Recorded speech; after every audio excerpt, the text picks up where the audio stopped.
ایک پھل بیچنے والے سے میں نے پوچھا اس انگور کے گچھے کی قیمت۔ بولا 120 روپے کلو۔ پاس ہی کچھ مختلف ٹوٹے ہوئے انگوروں کے دانے بھی پڑے ہوئے تھے۔ میں نے اس سے پوچھا اس کا بھاؤ کیا ہے؟ کہنے لگا 45 روپے کلو۔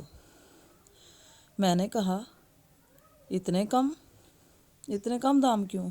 وہ بولا ہیں تو یہ بھی بہت عمدہ، لیکن یہ گچھے سے ٹوٹ گئے ہیں۔ اسی وقت میرے ذہن میں یہ بات گردش کرنے لگی کہ اپنے خاندان سے الگ ہونے پر ہماری قیمت آدھی سے بھی کم رہ جاتی ہے۔ واقعتاً اتحاد و اتفاق میں طاقت ہے۔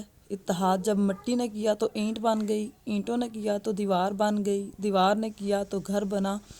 یہ بے جان چیزیں ہیں، یہ جب ایک ہو سکتے ہیں تو ہم تو انسان ہیں۔ ذرا سوچئے گا۔